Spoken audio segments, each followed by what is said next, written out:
সব জায়গায় জায়গায় জায়গায়।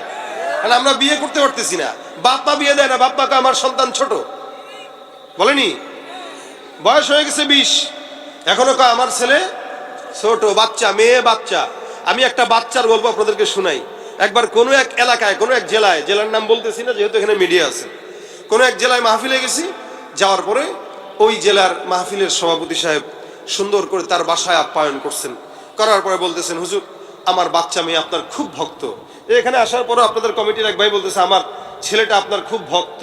তা ছবি তুলছে, ছেলেকে দেখাবে। বাচ্চারা আমাদের গজল টজল শুনে, শুধু বাচ্চারা না বড়রাও শুনে, কিন্তু বাচ্চাদের মনে একটু আলাদা রকম একটা আবেগ কাজ করে, ওই জায়গার থেকে একটু ভক্ত হয় বেশি। আমার বাচ্চাগুলো আমার বেশি ভক্ত, খালি আমার গজল ছাড়া কিচ্ছু শুনে না, আমার এই দেখবে সারাদিন। তো এইটা বাচ্চাদের মনের একটা ভালোবাসা। আর আমি চিন্তা করছি বাচ্চার দোহাই দিছে, যাক ভালো যে বাচ্চাটা আপনারা দেখবে, ওকে নিয়ে আসেন, সমস্যা কি, বাচ্চা মানুষ আনেন। কিছুক্ষণ পরে আমরা বসে রইলাম, উনি আমি আরো কয়েকজন আছে এখানে, 2-1 জন। হুট করে একটা মেয়ে ঢুকলো, হিজাব টিজাব পড়া। তা আমার ঢুকার সময়, আসসালামু আলাইকুম হুজুর, ভালো আছে? সাইকুম আছে না, সালাম এরকম দেয় আমাদের দেশে, সাইকুম। এখন এই টাইপের সালাম দিয়েছে, ঢুকছে। আমি ওয়ালাইকুম আসসালাম, উনি কে, ভুলে ঢুকছে কিনা। কিছুক্ষণ পরে পেছনে দেখি সভাপতি ঢুকছেন, দেখো হুজুর আমার মেয়ে, একটু দোয়া টোয়া দিয়ে দেন, কাম সারছে। এখন পরে বলতেছি, দেখেন আমি কো আচ্ছা দোয়া, আল্লাহ আপনার মেয়েকে সুস্থ রাখুক, আল্লাহ পাক মনের আশা পূরণ করুক, ঠিক আছে ভালো থাকেন, হুজুর একটু দোয়া টোয়া করেন। আমি কি ঠিক আছে দোয়া করবো, আপনি যান। এখন কিছুক্ষণ পরে বললাম, সভাপতি সাহেব তার মেয়ে কি করে? হুজুর এই বাচ্চা মানুষ, আমার মেয়েটা আমার একটা মাত্র মেয়ে, আমার আদরের, আমার কলিজা, হুজুরে ওর জন্য একটু দোয়া করবেন। আমাকে কি করে উনি? হুজুর অনার্সে পড়তেছে, এবার একটু দোয়া করেন। অনার্সে পড়তেছে, সে কি বলেন তো আপনারা? যে আমার সামনে নিজে নিয়ে আসলো, ছোট মেয়ে বলে। বাবার কাছে তো সবাই ছোট, মার কাছে সবাই ছোট। আমার 3 বাচ্চা, এরপর আমার মা মানে মাঝে মাঝে বাবুকে এই ডাকে আমার মার কাছে, কারণ আমি আমার সংসারের ছোট ছেলে। ওই জায়গার থেকে আমার মা আমারে এখনো বাবু ডাকে, কারণ ছোটবেলার থেকে ওইভাবে ডেকে অভ্যস্ত, কখনো এটা সেটা বলে ডাকে আর কি, মারা যেমনে ডাকে। আমি মাঝে মাঝে মানুষের সামনে ডাকলে আমি আম্মারে বলি, আম্মা এই কি ধরনের ডাক ডাকেন আপনি আমার মানুষের সামনে, এই লজ্জা করে না? কিসের লজ্জা? লাথি দিবানো দেরি একদম লজ্জা। আমার বাড়ি তো মাগুরা ভাই, আপনাদের বাসার পাশাপাশি আমার বাসা, আমাকে লাথি দিবানো দেরি। আর জীবনের বিনিময় বিপ্লব মানে জীবন দেয়া, বসে থাকা নয়, সে কোনদিন আসবে না রে, করো যদি ভয়। আসতে কয়, জোরে বলেন ঠিক কিনা? বিজয় কি ভয়ে হয় না সাহসে হয়? ওয়াজও চুপ থাকায় হয় না, কথা বলতে হয়। কথা ঠিক আছে? লড়াইয়ের ওই ময়দানেতে যেতে তোমাকে হবে, প্রয়োজনে সব রক্তটুকু জমিনেই ঢেলে দেবে। লড়াইয়ের ওই ময়দানেতে যেতে তোমাকে হবে, প্রয়োজনে সব রক্তটুকু জমিনেই ঢেলে দেবে। তবুও তোমায় লড়তেই হবে, মানিবে না পরাজয়। তবুও তোমায় লড়তেই হবে, মানিবে না পরাজয়। বিপ্লব মানে জীবন দেয়া, বসে থাকা করো যদি ভয়। একসঙ্গে, সে কোনদিন আসবে না রে। এটা আওয়াজ না, এটা ফালতু হইতেছে। আবার, সে কোনদিন আসবে না রে, সে কোনদিন আসবে না রে।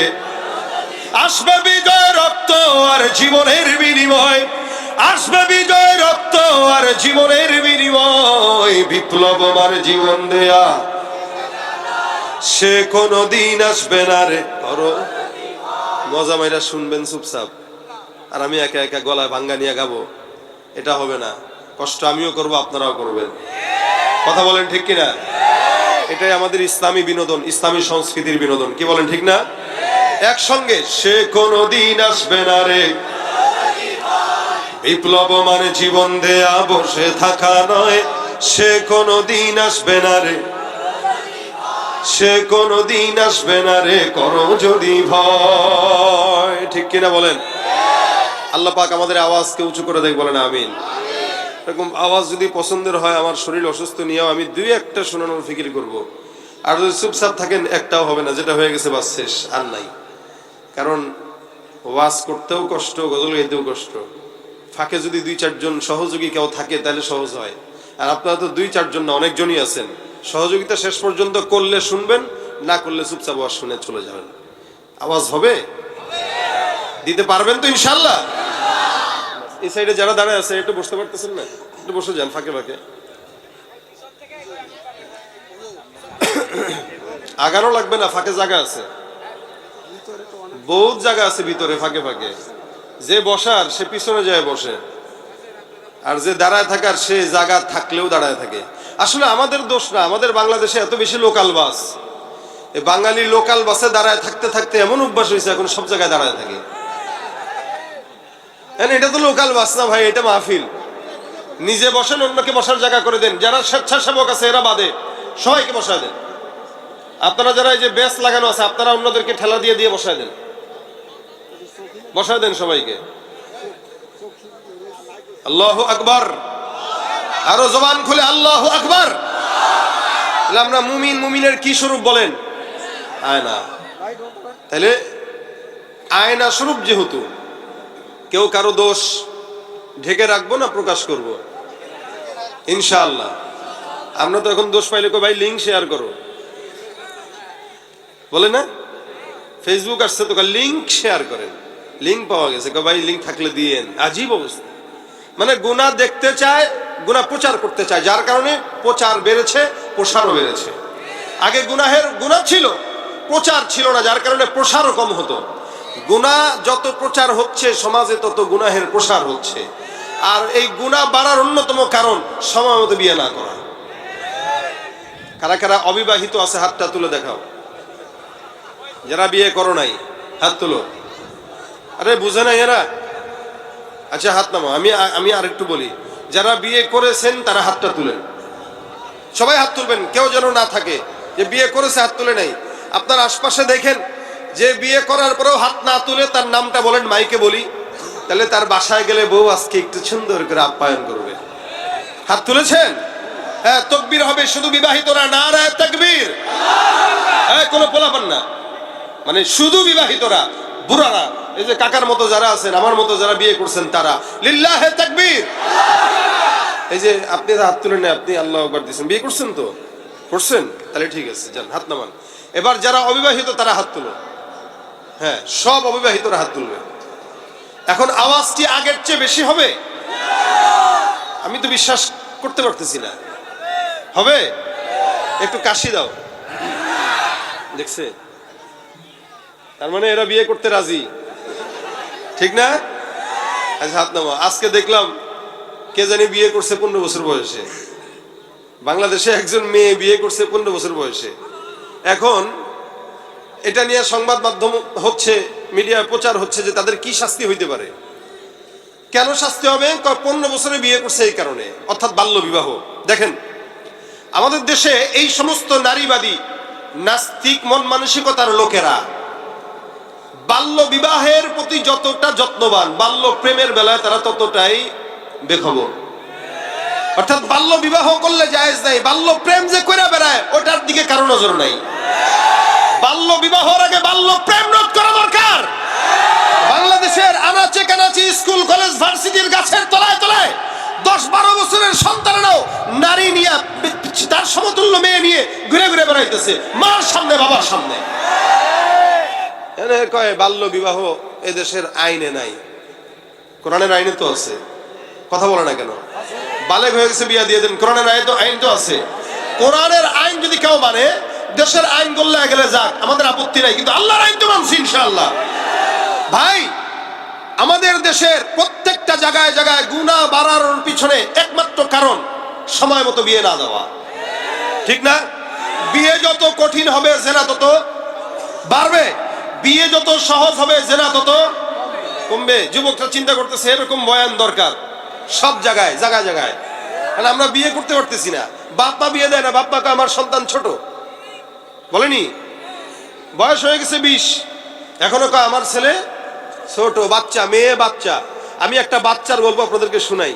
একবার কোনো এক এলাকায়, কোনো এক জেলায়, জেলার নাম বলতেছি না যেহেতু এখানে মিডিয়া আছে, কোনো এক জেলায় মাহফিলে গেছি। যাওয়ার পরে ওই জেলার মাহফিলের সভাপতি সাহেব সুন্দর করে তার বাসায় আপ্যায়ন করছেন। করার পরে বলতেছেন, হুজুর আমার বাচ্চা মেয়ে আপনার খুব ভক্ত। এখানে আসার পরও আপনাদের কমিটির এক ভাই বলতেছে আমার ছেলেটা আপনার খুব ভক্ত, তা ছবি তুলছে, ছেলেকে দেখাবে। বাচ্চারা আমাদের গজল টজল শুনে, শুধু বাচ্চারা না বড়রাও শুনে, কিন্তু বাচ্চাদের মনে একটু আলাদা রকম একটা আবেগ কাজ করে, ওই জায়গার থেকে একটু ভক্ত হয় বেশি। আমার বাচ্চাগুলো আমার বেশি ভক্ত, খালি আমার গজল ছাড়া কিচ্ছু শুনে না, আমার এই দেখবে সারাদিন। তো এইটা বাচ্চাদের মনের একটা ভালোবাসা। আর আমি চিন্তা করছি বাচ্চার দোহাই দিছে, যাক ভালো যে বাচ্চাটা আপনারা দেখবে, ওকে নিয়ে আসেন, সমস্যা কি, বাচ্চা মানুষ আনেন। কিছুক্ষণ পরে আমরা বসে রইলাম, উনি আমি আর কয়েকজন আছে এখানে, দুই একজন। হুট করে একটা মেয়ে ঢুকলো, হিজাব টিজাব পড়া। তা আমার ঢুকার সময় আসসালামু আলাইকুম হুজুর, ভালো আছে? সাইকুম আছে না, সালাম এরকম দেয় আমাদের দেশে, সাইকুম। এখন এই টাইপের সালাম দিয়েছে, ঢুকছে। আমি ওয়ালাইকুম আসসালাম, উনি কে, ভুলে ঢুকছে কিনা। কিছুক্ষণ পরে পেছনে দেখি সভাপতি ঢুকছেন, দেখো হুজুর আমার মেয়ে, একটু দোয়া টোয়া দিয়ে দেন। কাম সারছে। এখন পরে বলতেছি দেখেন, আমি কো আচ্ছা দোয়া, আল্লাহ আপনার মেয়েকে সুস্থ রাখুক, আল্লাহ পাক মনের আশা পূরণ করুক, ঠিক আছে ভালো থাকেন, হুজুর একটু দোয়া টোয়া করেন। আমাকে ঠিক আছে দোয়া করবো, আপনি যান। এখন কিছুক্ষণ পরে বললাম সভাপতি সাহেব তার মেয়ে কি করে? হুজুর এই বাচ্চা মানুষ, আমার মেয়েটা আমার একটা মাত্র মেয়ে, আমার আদরের, আমার কলিজা, হুজুরে ওর জন্য একটু দোয়া করবেন। আমাকে কি করে উনি? হুজুর অনার্সে পড়তেছে, এবার একটু দোয়া করেন। অনার্সে পড়তেছে, সে কি বলেন তো আপনারা? যে আমার সামনে নিজে নিয়ে আসলো ছোট মেয়ে বলে। বাবার কাছে তো সবাই ছোট, মার কাছে সবাই ছোট। আমার 3 বাচ্চা, এরপর আমার মা মানে মাঝে মাঝে বাবুকে এই ডাকে আমার মার কাছে, কারণ আমি আমার সংসারের ছোট ছেলে। ওই জায়গার থেকে আমার মা আমারে এখনো বাবু ডাকে, কারণ ছোটবেলার থেকে ওইভাবে ডেকে অভ্যস্ত, কখনো এটা সেটা বলে ডাকে আর কি, মারা যেমনে ডাকে। আমি মাঝে মাঝে মানুষের সামনে ডাকলে আমি আম্মারে বলি, আম্মা এই কি ধরনের ডাক ডাকেন আপনি আমার মানুষের সামনে, এই লজ্জা করে না? কিসের লজ্জা? লাথি দিবানো দেরি একদম লজ্জা। আমার বাড়ি তো মাগুরা ভাই, আপনাদের বাসার পাশাপাশি আমার বাসা, আমাকে লাথি দিবানো দেরি স্ত্রী। আরে কয় কি, যান ঠিক আছে লাথি দেন, যাই করেন, বাবু ডেকেন না। তা মা বাবার কাছে আমরা তো বাচ্চা, কিন্তু একটা যুবকের কাছে যদি একটা যুবতী নিয়ে এসে আমার বাচ্চা, তাহলে এই বাচ্চা ভেবে যদি আদরটা করে দেয়, তাহলে এই বিপদ। কথা বুঝে না? যারা বুঝার তারা বুঝেন, যেগুলো বুঝেন না এগুলো হাসাও দরকার নেই, ঠিকঠাকও কওয়া দরকার নেই, কারণ সব কথা তোমাকে বুঝতে হবে না। এখন অবিবাহিত যেগুলা, এগুলার যে খালি বয়স 20-22 বছর হলেই বুঝে এরকম না। অনেক সময় আমাদের দেশে আমি যতটুকু না বুঝি, আমার চাইতেও 8-9 বছরের ফলে তার চেয়ে বেশি বুঝে। এই জন্য পর্দার বিধান কিন্তু এগুলোর উপরেও আছে, কারণ এ বেশি বুঝে, পাকনা। এই পাকনার লগেও পর্দা করবেন। যেগুলো অবিবাহিত, বয়স হয়েছে, আল্লাহ পাক এদের বিয়ের ব্যবস্থা করে দেয়। সুবহানাল্লাহ, দাঁড়ায় আমিন করতেছে সে, চিন্তা করছেন? আমিনের ঠেলায় দাঁড়ায় গেছে অর্ধেক। তাহলে অবিবাহিত যারা, তারা একবার তাকবীর হবে, লিল্লাহে তাকবীর। আওয়াজ কি এতটুকুই আছে? আরেকটু বাড়বে, বাড়বে। এটা জুত নাই, এই পোলাপান গুলার জোরও নাই, জুতও নাই। লিল্লাহে তাকবীর। আলহামদুলিল্লাহ, আল্লাহ পাক এই মজমাকে কবুল করুক, আমাদের আজকের আশা বসা সব নাজাতের উসিলা বানায় দেখ, বলেন আমিন। এমন ছিল আমরা মুসলমান হিসেবে আল্লাহ পাক আমাদেরকে পাঠিয়েছেন, দায়িত্ব দিয়েছেন। ইসলামের মৌলিক ভিত্তি মুসলমান হিসেবে আমাদের জানা উচিত, এবং আমরা আশা করি জানি। কয়টি? হ্যাঁ বলেন না, সবাই বলেন। 5টি। ইসলামের মৌলিক ভিত্তি 5টি। এই 5টির সর্বপ্রথম রাসূল বলেন, বুনিয়াল ইসলামু আলা খামসিন, শাহাদাতি আল্লা ইলাহা ইল্লাল্লাহ ওয়া আন্না মুহাম্মাদুর রাসূলুল্লাহ। ইসলামের মৌলিক 5টির ভিতরে সর্বপ্রথম কালেমা পাঠ করা, লা ইলাহা ইল্লাল্লাহ মুহাম্মাদুর। এটা পড়ে আমরা কি হই? মুসলমান হই। এটা তো ইসলাম কবুল করার সবচেয়ে বড় মাধ্যম। এখন তো মুসলমান হইলেন, হওয়ার পরে কি কাজ? 2 নাম্বার কি? ইকামাতিস সালাহ, কালেমা, নামাজ, রোজা, হজ, যাকাত। এই 5টা ইসলামের মৌলিক ভিত্তি। কিন্তু ঈমানের পরে সর্বপ্রথম এবং সর্ব উত্তম যেই আমল, সেটা হচ্ছে সালাত তথা নামাজ। ঈমানদার তো হয়ে গেলেন কালেমা পড়ে, এরপরে ঈমানকে ঠিক রাখবেন কি রাখবেন না, এটার জন্য নামাজ দরকার। রাসূল বলেন, একজন কাফের একজন মুমিনের ভিতরে সবচেয়ে বড় পার্থক্য হইল নামাজ। যে ইমানদার সে নামাজ পড়বে, যে কাফের সে পড়বে না, এটাই স্বাভাবিক। আমাদের দেশের ইমানদাররা নামাজ পড়ে না, যার কারণে সকালে ফজরের নামাজের চিত্র একরকম, জুমার নামাজের চিত্র একরকম। ফজরের নামাজ দেখলে মনে হয় এ দেশে কোনো ইমানদার নাই, সব নাস্তিক। আর জুমার চিত্র দেখলে মনে হয় এ দেশে কোনো নাস্তিক নাই, সবই ইমানদার। কি কথা বুঝেন নাই? জুমার নামাজে লোকের অভাব নাই, ফজরের নামাজে লোক খুঁজে পাওয়া যায় না। অথচ ইমানদার দাবি করে নামাজ নাই, রোজা নাই, জাকাত নাই, হজ নাই, বাস দাবি করে ইমানদার। এই জন্য আল্লাহ রসুল বলেন ইকামাতিস সালাহ, নামাজ প্রতিষ্ঠা করো। ইমানদার হইছো, ইমানকে টিকা রাখার জন্য নামাজ। কারণ ইমান এটা মুমিনের কমে আর বাড়ে। আল্লাহ রসুল অন্য হাদিসে বলেন আল ঈমান হুয়া ইয়াজিদু ওয়া ইয়ানকুসু। ইমান এটা বাড়ে আর কমে। বাড়ে কমে মানে লাইটের ভোল্টেজ যখন বাড়ে পাওয়ার বাড়ে, ভোল্টেজ যখন কমে তো পাওয়ার কমে। এক সাহাবী রসুলের কাছে বলতেছেন ইয়া রাসূলুল্লাহ, আমার ইমান যে আছে না নাই এটা বুঝবো কিভাবে? নবী বলেন যন্ত্র আছে তো। বলে কি যন্ত্র? আল্লাহ রসুল বলেন মসজিদে যাও, নামাজে দাঁড়াও, তেলাওয়াত করো। যদি মসজিদে গেলে নামাজ পড়লে তেলাওয়াত করলে দিলে শান্তি লাগে, বুঝবা ইমান ঠিক আছে। আর যদি দিলে অশান্তি লাগে, বুঝবা ইমান ঠিক নাই। ঘুষ খাইলে যদি মজা লাগে তাহলে বুঝবা ইমান ঠিক নাই। সুদের কারবারি করো মজা লাগে, ইমান ঠিক নাই। অর্থাৎ ভালো কাজ ভালো লাগবে, খারাপ কাজ খারাপ লাগবে, এ হলো ইমানের আলামত। আর ভালো কাজ ভালো লাগে না, খারাপ কাজ খারাপ লাগে না, এটা হলো কুফরির আলামত, বেঈমানের আলামত। এখন আপনার ইমানকে টিকা রাখার জন্য খারাপ কাজ থেকে বেঁচে থাকতে হবে, নেক কাজ করতে হবে। এটার জন্য এক নাম্বার উপায় হলো নামাজ। কি বলেন? আল্লাহ পাক বলেন ইন্নাস সালাতা তানহা আনিল ফাহশাই ওয়াল মুনকার। নিশ্চয়ই নামাজ এমন একটা ইবাদত, যে ইবাদতটা বান্দা যখন পূর্ণাঙ্গভাবে আদায় করে, আল্লাহ পাক রব্বুল আলামিনের ওই বান্দার নামাজটা বান্দাকে যাবতীয় সকল প্রকার গুনাহ থেকে বান্দার হেফাজত করে। সকল প্রকার গুনাহ, ফাহশা ওয়াল মুনকার, এখানে দুইটা শব্দ ব্যবহৃত হয়েছে। ফাহশা গুনাহ মানে যত ইচ্ছাকৃত গুনাহ, অর্থাৎ গালিগালাজ, এটা সেটা মানুষ ইচ্ছাকৃত যে সমস্ত গুনাহ করে এটাকে বলা হয় ফাহশা। আর মুনকার মানে অনিচ্ছাকৃত গুনাহ, কিন্তু সে ইবাদত মনে করে করতেছে, এই টাইপের গুনাহ। অনেক মুহাদ্দিসিন একটা মুফাসসির একটা বিভাগে বলেন যে এটা সে গুনাহ মনে করে করে না, নেক মনে করে করতেছে কিন্তু আসলে গুনাহ, অথবা সে জানেই না কিন্তু গুনাহ, এগুলো মুনকার। তাহলে কেউ যদি নামাজ আদায় করে ইচ্ছায় অনিচ্ছা যত গুনাহ হবে সব গুনাহ থেকে নামাজ তাকে কি করবে? হেফাজত করবে। বলেন কি করবে? বাঁচায় দিবে। অর্থাৎ নামাজ আর ঘুষ একসঙ্গে হবে না, নামাজ আর সুদ একসঙ্গে হবে না। কিন্তু আমাদের দেশে অধিকাংশ নামাজিরা আছে যারা ঘুষের সঙ্গে জড়িত, দুর্নীতির সঙ্গে জড়িত, চাঁদাবাজির সঙ্গে জড়িত, সন্ত্রাসীর সঙ্গে জড়িত, সুদের টাকার সঙ্গে জড়িত। আছে কিনা নাই? তুমি সুদের টাকায় প্রাসাদ গড়ো, ঘুষ ছাড়ো না, দিন দুঃখী না খেয়ে মরে খবরে রাখো না। ঠিক কিনা? সুদের টাকায় প্রাসাদ গড়ো, ঘুষ ছাড়ো না, দিন দুঃখী না খেয়ে মরে খবরে রাখো না। তুমি ঘুষ খেয়ে অবিচার করো সাজিয়া প্রধান, তুমি ঘুষ খেয়ে অবিচার করো সাজিয়া প্রধান। তুমি কেমন মুসলমান, তুমি কেমন মুসলমান? নামাজের সাথে নাই পরিচয়, মানো না কোরআন। নামাজের সাথে নাই পরিচয়, মানো না কোরআন। তুমি কেমন মুসলমান? তুমি রমজান এলে রাখো না রোজা, দিনকে করো আঘাত, পয়সা কড়ির নেই তো অভাব, দাও না তো যাকাত। ঠিক না? রমজান এলে রাখো না রোজা, দিনকে করো আঘাত, পয়সা কড়ির নেই তো অভাব, যাকাত। তুমি ইমানদারির বড়াই করো, নেই তোমার ইমান। তুমি ইমানদারির বড়াই করো, নেই তোমার ইমান। তুমি কেমন মুসলমান, তুমি কেমন মুসলমান? নামাজের সাথে নাই পরিচয়, মানো না কোরআন। তুমি কেমন মুসলমান? সত্য না মিথ্যা? নামাজ যারা পড়ে ঘুষও খায়, আসলে কি নামাজি নাকি বেশধারী?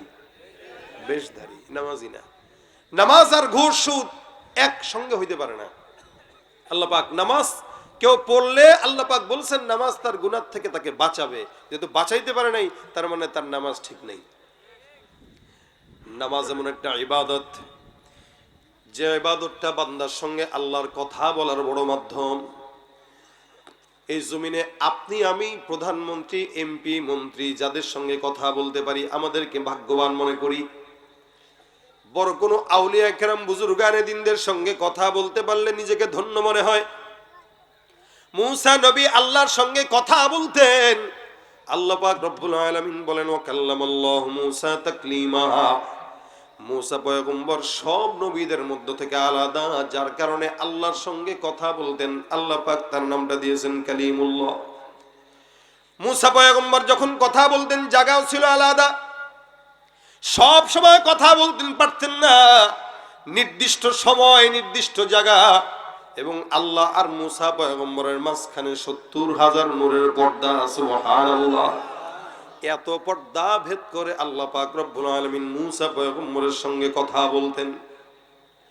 মূসা নবীকে আল্লাহ পাক ডাক দিয়া বলেন, মূসা আমি আল্লাহ পাক রব্বুল আলামিন তোমার সঙ্গে কথা বলি, নির্দিষ্ট জায়গা নির্দিষ্ট পর্দা আছে। আল্লাহ পাক রব্বুল আলামিন তারপরে তোমার সঙ্গে কথা বলে। এ পয়গম্বর মূসা, আমি আল্লাহ পাক রব্বুল আলামিন এমন একদল বান্দা জমিনের মধ্যে প্রেরণ করব, যেই সমস্ত বান্দাকে আমি আল্লাহ এত সম্মান দান করব, ওই বান্দার সঙ্গে আমি আল্লাহ নির্দিষ্ট সময় নয় নির্দিষ্ট জায়গা নয়, বান্দা যখন চাইবে আমি আল্লাহ ওই বান্দার সঙ্গে একটা পর্দাও লাগবে না। আমি আল্লাহ বান্দার জবাব দিয়ে ডাক দিয়া বলবো হামিদানি রব্বি। বান্দা নামাজের ভিতরে দাঁড়ায় দাঁড়ায় এক একটা আয়াত করে তেলাওয়াত করবে। আমি আল্লাহ পাক বান্দার আয়াতের জবাব দিয়ে বান্দার সঙ্গে কথা বলবো। যার কারণে বলা হয় নামাজটা মুমিনের মেরাজ। আল্লাহর নবী আল্লাহর সঙ্গে নামাজ কথা বলেছেন মেরাজে, যে দেখা করেছেন মেরাজে যে।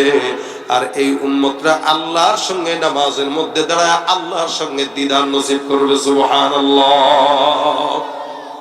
এ মুসলমান ভাইরা আমার, নামাজটা এমন একটা ইবাদত যেটা আল্লাহর সঙ্গে বান্দাকে নৈকট্যশীল করে, নিকটবর্তী করে। যার কারণে আল্লাহ পাক রব্বুল আলামিন বলেন ওয়াসজুদু ওয়াকতারিব, বান্দা সিজদা দাও, আমি আল্লাহর নিকটবর্তী হও। সিজদা এমন একটা ইবাদত যখন দেয়, রাসূল সাল্লাল্লাহু আলাইহি সাল্লাম বলেন আকরাবু মা ইয়াকুনুল আবদু মির রাব্বিহি ওয়া হুয়া সাজিদুন ফাআকসিরুদ দুআ। আল্লাহর সঙ্গে নিকটবর্তী হওয়ার সবচেয়ে বড় মাধ্যম হইল নামাজের সিজদা। বান্দা যত বেশি সিজদা দিবে তত বেশি আল্লাহর নিকটবর্তী হবে। এই কারণে তোমরা যখন সিজদা দাও তখন বেশি বেশি সিজদায় আল্লাহকে ডাকো। রাসূল আদেশ করেছেন এটা, সিজদার মাধ্যমে আল্লাহর কাছে বেশি বেশি চাওয়া। মক্কা মদিনায় যদি যান দেখবেন আপনার আশেপাশে যারা নামাজ পড়ছে সিজদায় যে এত পরিমাণে দোয়া করে সিজদার ভিতরে। কেন বলে, সিজদায় যখন সে গেল তখন তো আল্লাহর সবচেয়ে কাছে, সে যাই বলবে আল্লাহ তাই শুনবে। সিজদায় বান্দা কোনো ডাক আল্লাহকে দিলে আল্লাহ সাথে সাথে ওই ডাক কবুল করে নেয়। সুবহানাল্লাহ। এজন্য রাসূল সাল্লাল্লাহু আলাইহি ওয়াসাল্লাম আদেশ করেছেন ফাআকসিরুদ দুআ, তোমরা সিজদায় বেশি বেশি দোয়া করো। হাদিসে একটা ঘটনা উল্লেখ আছে, নবীজির জামানায় একজন সাহাবী মদিনার জমিন থেকে কোনো এক জায়গায় ব্যবসার জন্য রওনা হয়ে গেছে। কোনো গল্প নয়, হাদিসের গল্প ঘটনা। ব্যবসার জন্য কোনো একটা দূর দেশে রওনা। একজন মানুষ একাকী বিশাল বড় সম্পদের পাহাড় নিয়ে রওনা হয়ে গেছে। আশেপাশে কোনো মানুষ নাই, আশেপাশে কেউ নাই। যার কারণে আল্লাহর বান্দা বহু দূর সফরের জন্য রওনা হয়ে একটা জায়গায় তারপরে তাঁবু টাঙাইলো, ওই জায়গায় বিশ্রাম নেওয়ার জন্য। বিশ্রাম নেওয়ার জন্য যখন তাঁবু টানায়, হঠাৎ করে বান্দা বিশ্রাম নিতে নিতে তাকায় দেখে চতুর্দিক থেকে ডাকাত সর্দার ঘেরাও করে রেখেছে। মরুভূমি, আশেপাশে কোনো মানুষ নাই, কোনো মানুষকে ডাক দিলে আসবে এরকম কোনো হালত নাই। একদম একা, নিচে জমিনে ওই আল্লাহর বান্দা সাহাবী, আর উপরে আমার আল্লাহ রব্বুল আলামিন। মাঝখানে তাকে বাঁচানোর মতো আর কেউ নাই। ডাকাত সর্দার এসে ডাক দিয়া বলতেছেন, ওই তোমার উটের বাহনের মধ্যে যত সম্পদ আছে সব তাড়াতাড়ি দিয়া দাও, নয়তো ইন্তেকাল হয়ে যাবে। আল্লাহর বান্দা দিয়ে দিতে রাজি হইল, কিন্তু হঠাৎ করে ডাকাত সর্দার কয়, হ্যাঁ সম্পদ তো দিবা, নিজেও মরবা। ভাই সম্পদ নেন, আমারে মাইরেন না, স্বাভাবিক বিষয়। আমরাও আল্লাহ না করুক কেউ ডাকাতের কবলে পড়লে এটাই বলে, ভাই যা নেন, মোবাইল নেন, টাকা নেন, আঘাত দিয়েন না। সাহাবী বলতেছেন, আপনি যা নেন, উটের উপরে যা আছে নিয়ে যান, বাঁচলে ব্যবসা করতে পারবো, কামাইতে পারবো, কিন্তু গায়ে হাত দিয়েন না। ডাকাতের হালতটা ছিল এটা। ওই ডাকাতটা প্রসিদ্ধ ছিল এরকম ভাবেই যে সে যাকে ধরে তারে ছাড়ে না, তার সম্পদও নেয়, তার হত্যাও করে। ডাক দিয়ে বলতেছে, বাঁচার তো কোনো উপায় নাই, মরবা তো 100% লাভ নাই, শেষ কোনো ইচ্ছা থাকলে বলো। তো সাহাবী বলতেছেন, শেষ ইচ্ছা আছে, 2 রাকাত নামাজ পড়তে দিবানি? সুবহানাল্লাহ। আমাদের শেষ ইচ্ছা থাকতো, ভাই বোর্ডার লোক একটু কথা বলবো, একটু পোলাডারে একটু ওসিয়ত করবো। জীবনে কত মানুষের কত রকম শেষ ইচ্ছা, কি খাইবা, একটু ইলিশ মাছের ডিম খাবো, মানে এমনি ইচ্ছা প্রকাশ করে। সাহাবী বলতেছেন, 2 রাকাত নামাজ, আমি আমার মালিকের নিকটবর্তী হইতে চাই মৃত্যুর আগে। কত মানুষ নামাজ পড়ছে, লাভ হয় নাই, তুইও পড়বি, লাভ হবে না। সে মনে করছে সবার নামাজ এক। ভাই সব নামাজ এক না। আল্লাহ কখনো কখনো বলেন, ক্বাদ আফলাহাল মুমিনুন আল্লাযীনা হুম ফী সালাতিহিম খাশিউন। আরে মুমিনরা সফল যারা তাদের নামাজে যত্নবান। আরেক দিকে বলতেছে, ফাওয়াইলুল লিল মুসাল্লিন, এই নামাজিগুলো ধ্বংস, নামাজীদের জন্য ধ্বংস। এক জায়গায় বলতেছেন নামাজীরা সফল, এক জায়গায় বলতেছেন নামাজীদের ধ্বংস। কেন? বলে সব নামাজী এক না, কেউ নামাজ পড়ে আল্লাহর জন্য, কেউ নামাজ পড়ে ভোট পাওয়ার জন্য। পার্থক্য আছে না? এখন এই আল্লাহর বান্দা ডাক দিয়ে বলে, নামাজ পড়বা, পড়ে নাও।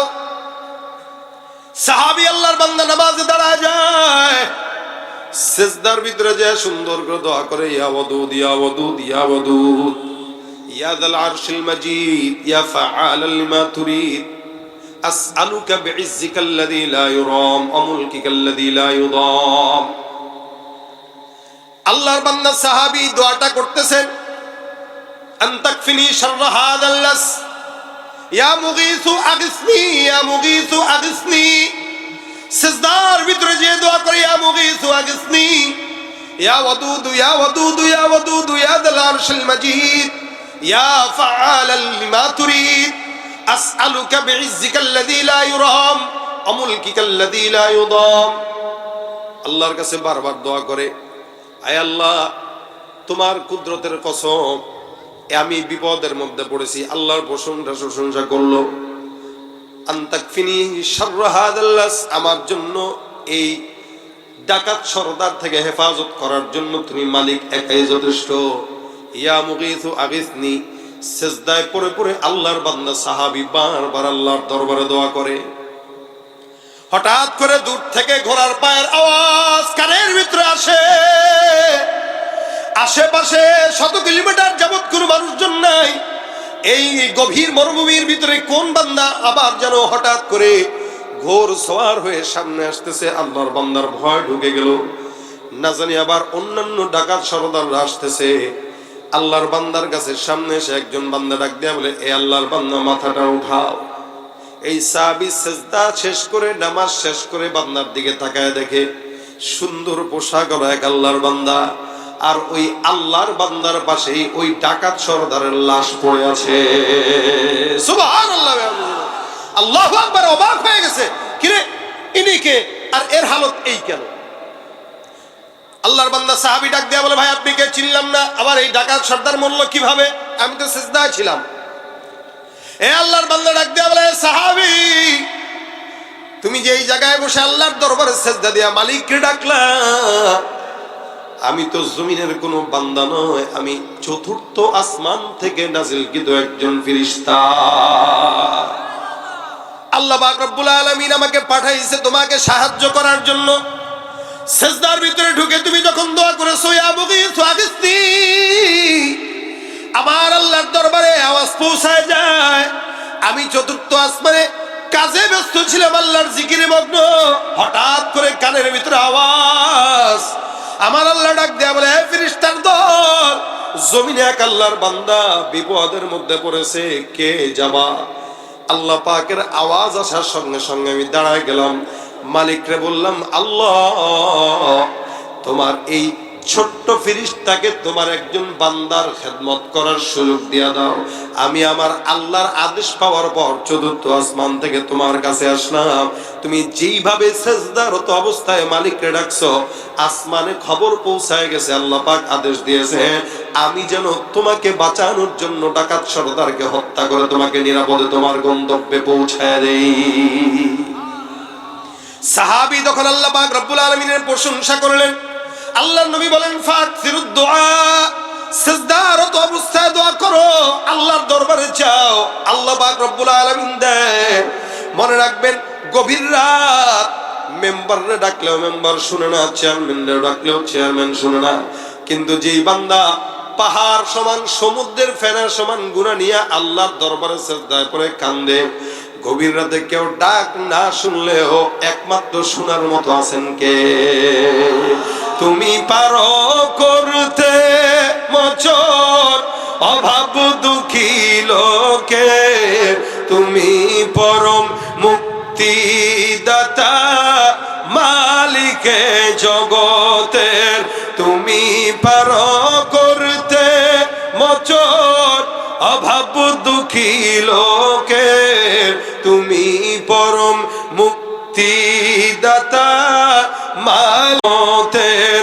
তোমার কাছে চাই যে পানা, তোমার কাছে চাই যে পানা, আমরা প্রতিদিন তোমার দয়ায় পূর্ণ আমার সারা নিশিদিন। আল্লাহ তুমি দয়ার সাগর, আল্লাহ তুমি দয়ার সাগর, রহমানুর রহিম, তোমার দয়ায় পূর্ণ আমার সারা নিশিদিন। কার দয়া? কার দয়া? নামাজে আল্লাহকে ডাকলে আল্লাহ শুনে কি শুনে না?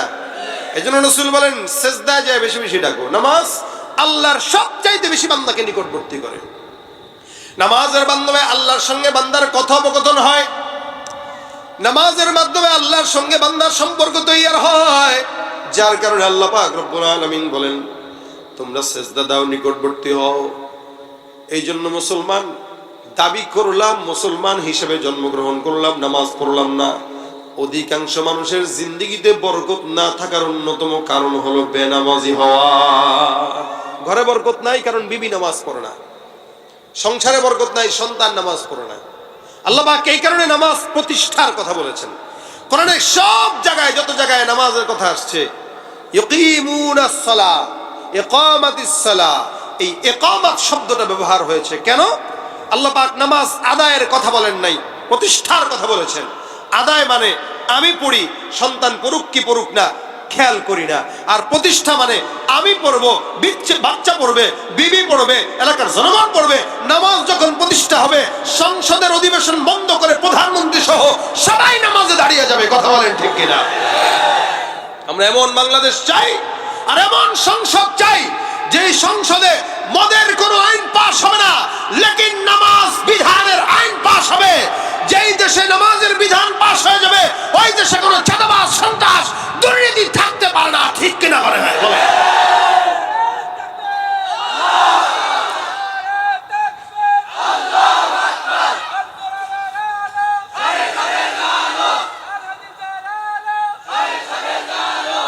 নামাজ কি লাগবে? প্রতিষ্ঠা। বলেন কি লাগবে?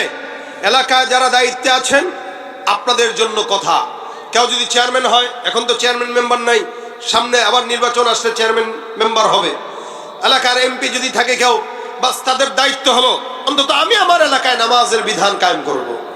আমি আমার এলাকায় কোন আযানের সময় কোন দোকানপাট বন্ধ থাকতে পারে না। ভাই এক সাহাবী, এক তাবেঈ ছিলেন বিখ্যাত, সাঈদ ইবনুল মুসাইয়িব রাহমাতুল্লাহ আলাইহি, বহুত বড় একজন বিখ্যাত তাবেঈ ছিলেন। ওনার আদত ছিল, যদিও সাহাবা তাবেঈদের আদত ছিল এটা, যে নামাজের প্রতি তারা যত্নবান ছিলেন। বিখ্যাত এই তাবেঈ সাঈদ ইবনুল মুসাইয়িব আযানের আগে আগে মসজিদে যেতেন, সব সময় আযানের আগে আগে যেতেন। একবার ওনার খাদেম ওনাকে প্রশ্ন করলো যে হযরত, নামাজ পড়লেই তো হয়, জামাতের সাথে নামাজ পড়বেন, আল্লাহ পাক নামাজে যত্নবান হইতে বলছেন, তো নামাজে যত্নবান, কিন্তু সব সময় 5 ওয়াক্ত। আমি আমার জিন্দেগিতে আপনাকে দেখেছি যে আপনি আজানের আগে আগে মসজিদে যান, আধা ঘন্টা আগে মিনিমাম মসজিদে হাজির হয়ে যান। কেন? অনেক সময় কাজের ব্যস্ততায় 10 মিনিট পরে গেলে সমস্যা কি? নামাজ তো পড়লেন। আগে আগে যাওয়ার কারণ। সাঈদ ইবনুল মুসাইয়িব বলেন, শোনো, আজানের আগে আগে কেন যাই? আজানটা তো দেয় মুয়াজ্জিন, কিন্তু কার তরফ থেকে ডাকা হয়? আল্লাহ। এই শব্দগুলো কে শিখাইছেন? আল্লাহ। আল্লাহু আকবার, আল্লাহু আকবার, আশহাদু আল্লা ইলাহা ইল্লাল্লাহ, আশহাদু আন্না মুহাম্মাদার রাসূলুল্লাহ। কত চমৎকার শব্দ! এই শব্দগুলো তো আল্লাহই শিখাইছেন। দেখেন, যখন নামাজ ফরজ হয়, নামাজের সময় তখন সাহাবা আজমাইনের সাথে রাসূলের বৈঠক বসছে। কোন শব্দ দিয়ে বান্দাকে আজানের জন্য ডাকা যায়, নামাজের জন্য ডাকা যায়? রাসূল বলতেছেন, এই তোমাদের কোনো মাশওয়ারা থাকলে বলো, কিভাবে আজানে নামাজের জন্য ডাকবো? এক সাহাবী বলতেছেন, হুজুর, আজানের সময় হয়ে গেলে ঘন্টা বাজায় দিব। রাসূল বলে, না, এটা হয় না। আরেক সাহাবী বলতেছেন, হুজুর, আজানের সময় হলে আগুন জ্বালায় দেব। বলে, না না, এটা কি ধরনের কথা বলে? এগুলো না, এগুলো তো মূর্তি পূজকদের কাজ, অগ্নি পূজকদের কাজ। এরকম এক একজন এক একটা বলতেছে আর কি। আজান কেমনে হবে এটা নিয়ে মাশওয়ারা করছে। নবী সাল্লাল্লাহু আলাইহি ওয়াসাল্লাম বলেন, সিদ্ধান্ত ফাইনাল না, একটা কাজ করো, আমরা অপেক্ষা করি, কালকে আবার বসি, এর ভিতরে তোমরাও ভাবো দেখি আল্লাহ পাক আমাদের কিছু দেয় কিনা। এক সাহাবী রাত্রেবেলা ঘুমাইছে, আব্দুল্লাহ ইবনে যায়েদ ইবনে আব্দুর রাব্বি। রাতের বেলা ঘুমায় স্বপ্ন দেখে কোন একজন লোক তার কাছে আইসা আজানের সমস্ত শব্দগুলা এর শিখাই দিয়ে বলছেন, শোনো, আজান দিলে হইলে এই শব্দগুলা দিয়ে বলবা, তাহলে এগুলোই উত্তম শব্দ। স্বপ্নে শিখাই দিছে। সুবহানাল্লাহ। সাহাবী ঘুম থেকে জেগে রাসূলের কাছে দৌড়, হুজুর পেয়ে গেছি। বলে, কি পাইছি? আজানের যে শব্দগুলা হবে, আজকে ঘুমে স্বপ্নে দেখলাম একজন আল্লাহর বান্দা, হয়তো ফেরেশতাও হইতে পারে, এসে আমারে এই সমস্ত শব্দ শিখাইছে। রাসূল বলেন, কি শব্দ একটু বলো। তা সাহাবী বলছেন, আল্লাহু আকবার, আল্লাহু আকবার, আশহাদু আল্লা ইলাহা ইল্লাল্লাহ, আশহাদু আন্না মুহাম্মাদার রাসূলুল্লাহ, হাইয়া আলাস সালাহ, হাইয়া আলাল ফালাহ, আল্লাহু আকবার, আল্লাহু আকবার, লা ইলাহা ইল্লাল্লাহ। এগুলো বলে, হ্যাঁ, সব চমৎকার সুন্দর শব্দ, এর চেয়ে তো উত্তম শব্দ হইতে পারে না। এখন এক কাজ করো, সবচাইতে গলার আওয়াজ বেশি কার, তারা ডাকো। কার ছিল জানেন সবাই? মাশাআল্লাহ, বেলালের আওয়াজ অনেক বেশি। ডাক দাও বেলালকে, ওরে একটু এই শব্দগুলো শিখায়া ওরে উঁচু জায়গায় উঠায় বলো, এই শব্দগুলো একটু দিয়ে জোরে জোরে ডাকতে মানুষকে। আর বেলালের আওয়াজ কত দূর ছিল? হাদিসের গ্রন্থগুলায় মুফাসসিরিন ইকরামরা বর্ণনা করেন, মুহাদ্দিসিন ইকরাম বর্ণনা করেন, বেলালের আজানের ধ্বনি মদিনা থেকে 9 মাইল দূরে শোনা যেত। চিন্তা করা যায়? আমাদের এই মাইকের আওয়াজ গেছিনি 9 মাইল দূরে, মাইক দিয়ে আমরা নিতে পারি না। তার মানে বেলালের আওয়াজ 9 মাইল দূরে আল্লাহ পাক রব্বুল আলামিন স্বয়ং নিজে পৌঁছায় দিয়েছে। শুধু 9 মাইল দূরে আল্লাহর আরশ পর্যন্ত পৌঁছাইত বেলালের আওয়াজ। বেলালের আওয়াজ শোনায় দিয়েছে, বেলাল আজান দিয়ে দিয়েছেন। এই আজান তখন থেকে। সাঈদ ইবনুল মুসাইয়িব বলেন, শোনো, আজানের মাধ্যমে আল্লাহ পাক তার বান্দাকে তার ঘরে ডাকে। আহাব্বুল বিলাদি ইলাল্লাহি মাসাজিদুহা ওয়া আবগাদুল বিলাদি ইলাল্লাহি আসওয়াকুহা। আল্লাহর কাছে সবচাইতে ভালোবাসার জায়গা, পছন্দের জায়গা মসজিদ, সবচাইতে খারাপ জায়গা বাজার। এখন বলেন তো, বাজারে লোক বেশি না মসজিদে?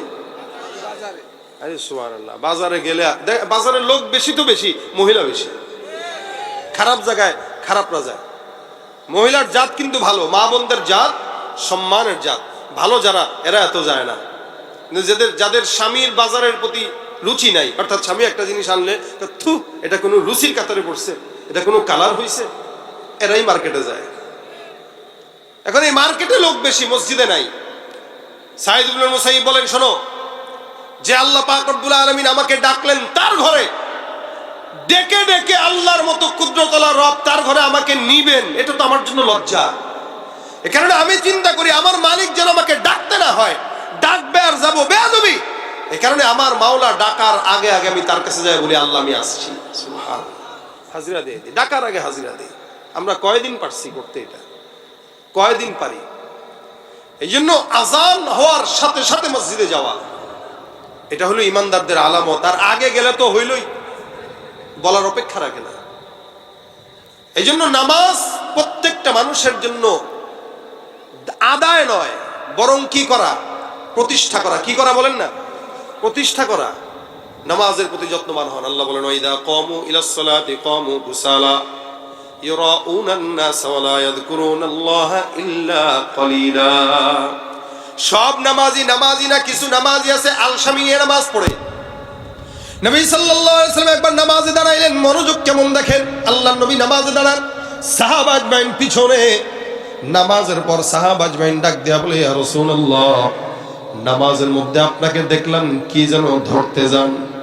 নবী বলেন, কেমনে বুঝলা? বলে বিতাহরিকি লিহিয়া, আপনার দাড়ি মুবারক নড়াচড়ার মাধ্যমে বুঝলাম। রাসূল ডাক দিয়া বলেন, হ্যাঁ, নামাজে যখন আমি দাঁড়াইলাম, তেলাওয়াত শুরু করলাম, আমি নামাজে যত্নবান এমন ভাবে ছিলাম, আমি দেখলাম নামাজের মধ্যে আমার আল্লাহ পাক রব্বুল আলামিন জান্নাতের নিয়ামত আমার চোখের সামনে তুলে ধরেছে। এই কারণে আমি নামাজের ভিতরে একটু নিয়ামতগুলো ধরতে ধরতে গেছি, আবার ধরি নাই। নামাজে জান্নাতের নিয়ামত দেখে, আর আমরা নামাজে মসজিদের ক্যালেন্ডার পড়ি। কি কথা ঠিক না? মসজিদে ক্যালেন্ডার পড়ে নামাজে দাঁড়াইছে, আলহামদুলিল্লাহ রাব্বিল আলামিন আর রহমানির রহিম মালিক ইয়াউমিদ্দিন, বাইতুল মামুর জামে মসজিদের সময়সূচি, ও দেখি ফজর কয়টায়, নামাজের ভিতরে কি নাই? ওমা বুঝেন না, নাই। আবার সূরা ফাতিহার পরে আলাম তারা কাইফা আসহাবিল ফিল নামাজে মোবাইল ফোন বন্ধ করুন, ইন্নালিল্লাহ, মোবাইলটা তো খোলা, ও গেছে, নজর হয়ে গেছে, নামাজ শেষ। কিছুক্ষণ পর আবার টাকা দেখে, জুতা সাবধান, মানে 100 টাকার জুতা আইনা 14 বার জুতার দিকে নজর দেয়। ও ভাই, এক নামাজে যদি এত এলোমেলো হয়, নামাজ কেমনে থাকে? এই জন্য আল্লাহ বলেন, ওয়াইদা কামু ইলাস সালাতি কামু কুসালা, তারা নামাজ পড়ে কিন্তু আলসামি নিয়ে নামাজ পড়ে। এই কারণে সব নামাজি জান্নাতে যেতে পারবে না। আল্লাহর নবী বলেন, কিয়ামতের ময়দানে আল্লাহ পাক রব্বুল আলামিন কিছু নামাজিকে ডাক দিয়া বলবেন, এ নামাজি দাঁড়াও, কার জন্য নামাজ আদায় করেছো? নামাজি বান্দা ডাক দিয়া বলবে, আল্লাহ, তোমার জন্য নামাজ আদায় করেছি। আল্লাহ পাক রব্বুল আলামিন ডাক দিয়া বলবেন, ফায়ুসহাবু আলা ওয়াজহিহি হাত্তা উলকিয়া ফিন্নার, এই বান্দা আমার জন্য নামাজ আদায় করে নাই, ধ্বংস এই বান্দার জন্য। ওই বান্দার পাটা উপরের দিকে দিয়া, মাথাটা নিচের দিকে দিয়া, বান্দাকে এক ঢিল দিয়া জাহান্নামের তলদেশে নিক্ষেপ করে দিবে। সব নামাজি জান্নাতি না। আর যে নামাজি নামাজ যত্নবান করেছে, মিফতাহুল জান্নাতিস সালাহ, চাবি তো রেডি আছে, তালার সাথে লাগাবে, একটা ঘষা দিবে, জান্নাতের দরওয়াজা খুলে যাবে। সুবহানাল্লাহ। এই জন্য নামাজ পড়া দরকার আছে না নাই? দরকার না ফরজ? বলেন জোরে। যারা দরকার মনে করে এরা পড়ে না, আর যারা ফরজ মনে করে তারা পড়ে। পাগলে প্যান্ট আর লুঙ্গিরে দরকার মনে করে, এই কারণে পাগল কোনোদিন প্যান্ট লুঙ্গি পরে, কোনোদিন পরে না, ল্যাংটা থাকে। আচ্ছা, আমি এই যে জুব্বা পরেছি এটা দরকার, যাই পড়ছি। ফারা পাঞ্জাবি পরলেও কোনো সমস্যা ছিল না। গেঞ্জি পরে আসলেও আপনারা এমনি বলতেন যে হুজুরে গেঞ্জি পরে কেমনে ওয়াজ করে, এমনি বলতেন, কিন্তু পাগল বলতেন না। কিন্তু যদি মোটামুটি কিছুই যদি না থাকে, তাহলে কি বলবেন? পাগল বলবেন। মনে করেন পাগড়ি টাগড়ি সবই আছে, একটা লোক মসজিদে নামাজ টামাজ পড়তেছে, নিচের দিকে তাকা দেখেন লুঙ্গি নাই। কিরে বেটা, লুঙ্গি ছাড়া নামাজ আদায় করতেছে উস্কা ভাই? পাগড়ি পরে নামাজ পড়লে দ্বিগুণ সওয়াব বলে শুনছি হুজুর মুখে। তা লুঙ্গি কই? লুঙ্গি মিয়া, দূর মিয়া, সুন্নাত আদায় করেন, লুঙ্গি পরে। তো সে পাগল না? একটা মানুষ লুঙ্গি ছাড়া থাকে মানে পাগল। নামাজ এটা ফরজ, লুঙ্গি ছাড়া মানুষকে যেমন পাগল বলা হয়, ঠিক ফরজ বিধান ছাড়া যারা চলে দুনিয়াতে সবচেয়ে বড় পাগল তারা। এই জন্য নিয়ত করেন, নামাজে যত্নবান হন। নামাজ ছাড়া আর অন্য কোনো কাজ আমাদের নাই, এটা সবার প্রথম কাজ। সাহাবা আজমাইন ঈমান আনার পরে রাসূলের কাছে যায় যদি বলতেন, হুজুর ঈমানদার হয়েছি, এখন কি কাজ বলেন? নবী বলতেন, এখন ঈমানদারের পরে সর্বপ্রথম কাজ হলো নামাজ। নামাজের প্রতি যত্নবান হও, এরপর অন্যান্য কাজ করো। আমাদের সমাজের যুবকরা যদি নামাজ পড়তো, সমাজে এত অন্যায় অবিচার বাড়তো না। সমাজের যুবকরা নামাজি না বলেই অন্যায় বাড়ছে, অবিচার বাড়ছে, সন্ত্রাসী অন্যান্য কার্যক্রম বাড়তেছে। আজকে আমি আপনাদের এলাকার যত যুবকরা আছে, আমি আপনাদের যুবকদের কাছে আবদার করতে চাই, আজকে থেকে নিয়ত করেন, কারা কারা নামাজ পড়বেন একটু হাতটা তুলে দেখা দেন। ইনশাল্লাহ। হাত উঠাইতে এত দেরি হয় কে? মানে নিয়ত করবেন, ঠেলা দিয়ে করা লাগবে। আল্লাহ পাক তৌফিক দান করে, বলেন আমিন। হাত নামা। এই যে যারা নিয়ত করেছেন, যদি 10 জন মানুষ যদি নামাজের নিয়ত করে যে আজকে থেকে নিয়ত, ভাই যৌবন বয়সটা নামাজের বয়স, বুড়া বয়স না। বুড়া বয়সটা হলো যেগুলো পড়বেন এগুলো হলো বোনাস, যৌবন বয়সটা হলো আসল। কারণ বুড়া বয়সে অজু রাখা যায় না, এক অজু করতে গেলে 2 বার অজু ভাঙে, পা ধুইতে গেলে একবার ভাঙে, মুখ ধুইতে গেলে একবার ভাঙে, আবার নামাজ পড়তে দাঁড়ায় সেজদা দিতে উঠতে গেলে আবার ভাঙে, বারবার ভাঙে। কিন্তু জওয়ান বয়সে আসরের নামাজের অজু দিয়া এশারের নামাজ পড়া যায়। এই জন্য আল্লাহর হাবিব বলেন 7 প্রকার মানুষ আল্লাহর আরশের নিচে ছায়া পাবে, অকলবুহু মুআল্লাকুন বিল মাসাজিদ। এর ভিতরে 1 নম্বর অন্যতম হচ্ছে যাদের অন্তর মসজিদের সঙ্গে জোড়া লেগে থাকে। সুবহানাল্লাহ। তাহলে আমরা আমাদের অন্তরকে মসজিদের সঙ্গে জোড়া লাগায় রাখবো, মসজিদ আমাদের ঘর বানায় নেব, যে এটাই আমার ঘর, আমি এখান থেকে বের হই শুধু আমার অন্যান্য কাজ করার জন্য, বাকি সময় আমি এখানেই কাটাই। এই দেখবেন যেই ব্যক্তি বিপদে পড়লে মসজিদে যায়, সেজদা দেয়, সে যেই শান্তি পায়, শান্তি অন্য কোনো জায়গায় পায় না। বিপদে পড়ার পরে মসজিদে একটু বসে দেখেন কতটা শান্তি। তাই আমাদের যুবকরা যেন নামাজ পড়ে, প্রত্যেকটা ঘরের স্বামীরা তাদের দায়িত্ব হলো বিবি নামাজ পড়ে কিনা খেয়াল করা, সন্তান নামাজ পড়ে কিনা খেয়াল করা। এভাবে যদি খেয়াল করে করে আমরা নামাজি হয়ে যেতে পারি, ইনশাআল্লাহ আল্লাহ পাক রব্বুল আলামিন আমাদের জিন্দেগিতে বরকতময় করবেন, আমাদের সব কিছুকে বরকতময় করবেন। তো নামাজ ধর্ম তো ইনশাআল্লাহ, যুবকরা ধর্ম তো ইনশাআল্লাহ। আল্লাহ তৌফিক দান করে বলেন আমিন। নামাজের মাধ্যমে কথা হবে আল্লাহর সাথে, আল্লাহর নিকটবর্তী হব, এবং নফল নামাজের সেজদাগুলোতে বেশি বেশি আল্লাহর দরবারে দোয়া করব। কি বলেন? বেশি বেশি দোয়া করবেন, দেশের জন্য দোয়া করেন। দেশের যেই পরিমাণ তেলের সংকট চলতেছে, আল্লাহ যেন সংকট দূর করে দেয়, বলেন আমিন। আল্লাহ যেন এই যে ইরান আর আমেরিকা, ইসরায়েল, এই সমস্ত যুদ্ধ যেন আল্লাহ বন্ধ করে দেয়। আর আমিন জোরে বলেন মিয়া, নাকি আপনারা যুদ্ধ লাগলে খুশি? হ্যাঁ, ঠেলা তো বুঝেন নাই এখনো। আজকে ঢাকার থেকে আসতে যায় যত পাম্পে দাঁড়াইছি, আরে সুবহানাল্লাহ, মনে হইলো মানে এই দেশের মানুষ এত বেহায়া কেন বুঝি না। ভাই তেলের সংকট আমরা লাগাইছি কেন জানেন? তেল আছে হুন্ডায়, এরপর আবার গেছি। যেই লোক 50 টাকার তেল নিত, এই লোক এখন 500 টাকার তেল নেওয়ার জন্য প্রত্যেক দিন সিরিয়াল ধরে। কেন? দরকার কি?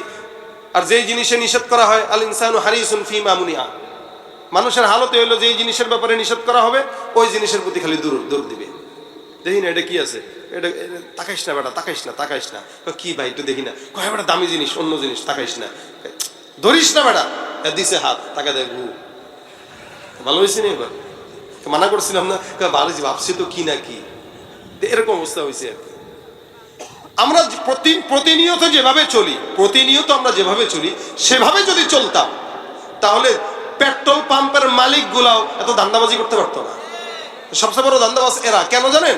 এরা জানে যে বাঙালি জাতির এখন তেলের প্রতি একটা ব্যাপার চলে আসছে, এখন বন্ধ রেখে দেবো পাম্প, একটু জমাবো, পরে 200 টাকা দিলে লিটার প্রতি দিব। ওদের এই ধান্দাবাজি বন্ধ করার জন্য আমাদের যে কাজ করতে হবে, আমাদের যতটুকু দরকার আগে যেভাবে নিয়েছি ওভাবে নেব। পেট্রোল পাম্পগুলোতে যে অযথা ভিড় জমায়েন না। এরা যখন দেখবে 2-3 দিন কিরে কোনো ভিড় নাই, কিছু নাই, না রে পাবলিক তো বুঝে গেছে, তখন ডাক দিয়ে ভাই আসেন, তেল আছে, নিয়ে যান। তখন আমরা কমু তেল বিনা চলে না দুনিয়া, ঠিক না? এতদিন তোদেরকে আমরা তেল দিছি, এখন তোরা আমাদেরকে তেল দে, এরপর চিন্তা করবো তেল নিবো কি নেবো না। আজীব অবস্থা। রাস্তাঘাটে তাকায় দেখেন না, লাইট মারে, ওই যে রাস্তার পাশে যে হোটেলগুলা লাইট দিয়ে ডাকে, আসেন নাকে। তখন তেল পাম্পের লোকরা আমাদেরকে এমনি ডাকবে। আপনারা ভিড় বন্ধ করে দেন, তেল আছে, চলেন না এক সপ্তাহ পরে যান, কিন্তু তেল শেষ হওয়ার আগে আবার ভরতেছেন কেন? এটা করে আমরা আরো এদের দাম বাড়াইছি, তেলের দাম বাড়াইছি। এই দেশের ভিতরে বুঝাচ্ছি যে তেলের সংকট, মূলত এত সংকট না, সংকট আমরা তৈরি করতেছি। সুতরাং আমরা যদি আমাদের প্রয়োজন ছাড়া পাম্পগুলোতে ভিড় না করি, তাহলে দেখবেন ওরাও ঠিক মতো আমাদেরকে তেল দিবে, দামও বাড়াবে না, আর দেশের অবস্থাও সুন্দর হয়ে যাবে। আজকে যত পাম্পে দেখলাম ভাই গ্যালান নিয়ে আসতেছে। ভাই ও কোনোদিন গ্যালান নিয়ে তেল নিছে? দেখছেন কেউ গ্যালান নিয়ে তেল নিতে? তো কেন গ্যালান নিয়ে যাবে? আজকে আবার দেখলাম আমাদের মাগুরাতেই সংবাদ প্রচার হয়েছে, মহিলারা নাকি তেল নিতে পাম্পে গেছে গ্যালান নিয়ে, স্বামীদের সহযোগিতায়। চিন্তা করছেন অবস্থা? এটা কি খাবে তেল নিয়ে? হুন্ডায় তেল আছে, থাকুক না, আলাদা আবার গ্যালানে দরকার কি দরকার বলেন? জমা করে কি করবে? এই কারণেই বাড়ছে দাম, হয়তো বাড়তো না। প্রতিনিয়ত আমরা যেভাবে চলছিলাম ওভাবে চললে সবকিছুই ঠিক থাকতো। আমাদের দোষে আমরা সব পাম্পগুলা বন্ধ হবে। আজকে পেরেশানিতে পড়ে গেছি যে আল্লাহ, আমি তো যশোর যাবো, কেমনে যাবো? তো ভাগ্যিস এক জায়গা থেকে পাইছি। খুব পেরেশানিতে পড়ছি যে আমি যাবো কেমনে, আসবো কেমনে, এত দূরের রাস্তা। সব পাম্পের হালত এক। এই জন্য ভাই একটু বোঝার চেষ্টা করেন, দোয়া করবেন আল্লাহ পাক যেন দেশের পরিস্থিতি ভালো করে দেয়।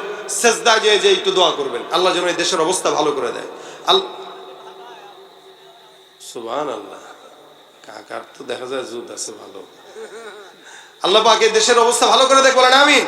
তা নামাজ পড়বো তো ইনশাল্লাহ, আমাদের মা বোনদেরকে পড়াবো, বাচ্চাদেরকে, বিবিদেরকে, ঘরের যাদেরকে দেখি প্রতিদিন অন্তত একজনকে নামাজের দাওয়াত দেব। তাহলে আজকের মজমার কামিয়াব এই জায়গায় হবে যে এখান থেকে যদি 5 জন নামাজি হই অথবা যাওয়ার পরে 5 জনকে দাওয়াত দিতে পারি, তা আশা করা যায় ইনশাআল্লাহ আমাদের সমাজ সুন্দর হবে, দেশ সুন্দর হবে, আমাদের দেশের গুনাহ, অন্যায়, অবিচার এগুলো কমে যাবে। আল্লাহ পাক তৌফিক দান করুক, বলেন আমিন। নাস্তিকতা নিপাত যাক, দিন ইসলাম জিন্দাবাদ, নাস্তিক ইসলাম জিন্দাবাদ, কোটি প্রাণে একই আওয়াজ। খোদাদ্রোহী ছাড় পাবে না, এই বাংলায় ঠাই হবে না, মুসলমানরা জেগেছে আজ, ঠিক কিনা? জোর কদমে সামনে চলো, বজ্র কণ্ঠে আওয়াজ তুলো, সবাই মিলে একই তালে দাও না স্লোগান, নারায়ে তাকবীর, নারায়ে তাকবীর, দিন ইসলাম, দিন ইসলাম জিন্দাবাদ, জিন্দাবাদ। ইসলামেরই জন্য দেশের হয়েছে জন্ম, ইসলামের বিরুদ্ধে গেলে দেশ হবে ভিন্ন। ইসলামের বিরুদ্ধে যারা নিয়েছ অবস্থান, এই বাংলায় ঠাই হবে না, যাও হিন্দুস্তান। ও জোর কদমে সামনে চলো, বজ্র কণ্ঠে আওয়াজ তুলো, সবাই মিলে একই তালে দাও না স্লোগান, নারায়ে তাকবীর, নারায়ে তাকবীর। মুসলমানের এই দেশেতে নাস্তিকদের ঠাঁই নাই, নাস্তিকদের পক্ষে যারা তাদের কোনো রক্ষা নাই। এই দেশেতে থাকতে হলে কোরআন মানতে হবে, কোরআন না মানলে তারা বিতাড়িত হবে। ও জোর কদমে সামনে চলো, বজ্র কণ্ঠে আওয়াজ তুলো, সবাই মিলে একই তালে দাও না স্লোগান, নারায়ে তাকবীর। নাল কোরআনের আলো, ঘরে ঘরে জালো, নারায়ে তাকবীর। আল্লাহ পাক মজমাকে ভরপুর কামিয়াবি দান করুক। যারা মাদ্রাসায় দান করেছেন, আল্লাহ পাক সকলে দান কবুল করুন, আমিন। এই মাদ্রাসার জন্য দোয়া করবেন, বিশেষ করে যারা এখানে আছেন, আপনাদের সন্তান আছে 2 জন 3 জন, আপনাদের সন্তানকে স্কুলেও পড়াবেন, পাশাপাশি স্কুলে একজনকে পড়াইলে একজনকে মাদ্রাসায় দিবেন। এতে কি হয়, মোটামুটি বোঝা যায় যে আমার স্কুলে যে পড়ছে ডাক্তার হওয়ার পর তার অবস্থা কি, আর আলেম হওয়ার পর তার অবস্থা কি। দুইটাই দরকার। আপনার সন্তানকে ডাক্তার বানান, ইঞ্জিনিয়ার বানান, যা কিছু বানান বানান, তবে বানানোর আগে কোরআনের জ্ঞানটা শিখান। এতে কি হবে, অন্তত ডাক্তার হবে, কসাই হবে না, অন্তত কসাই হবে না। ইঞ্জিনিয়ার বানান, অন্তত 2 নাম্বার হবে না। ব্যবসায়ী বানান, মোটামুটি ফলের সঙ্গে এটা সেটা মিশাবে না। তো সুতরাং সন্তানদেরকে মাদ্রাসায় দিবেন। আল্লাহ পাক যেন এই মাদ্রাসাকে ভরপুর কামিয়াবি দান করে, আল্লাহ পাক মাদ্রাসার হাজত পূরণ করে, যারা দান করেছে আল্লাহ পাক সকলের দানকে কবুল করে। দুরূদ শরীফ পড়েন, আল্লাহুম্মা সাল্লি আলা সাইয়্যিদিনা ওয়া নাবিয়্যিনা ওয়া শাফিঈনা ওয়া হাবিবিনা ওয়া মাওলানা মুহাম্মদ সাল্লাল্লাহু আলাইহি ওয়া আলা আলিহি ওয়া আসহাবিহি ওয়া বারাকা ওয়া সাল্লাম। আস্তাগফিরুল্লাহ রাব্বি মিন কুল্লি যামবি ওয়া আতুবু ইলাইহি, লা হাওলা ওয়া লা কুওয়াতা ইল্লা বিল্লাহিল আলিয়্যিল আযীম। আস্তাগফিরুল্লাহ রাব্বি মিন কুল্লি যামবি ওয়া আতুবু ইলাইহি, লা হাওলা ওয়া লা কুওয়াতা ইল্লা বিল্লাহিল আলিয়্যিল আযীম।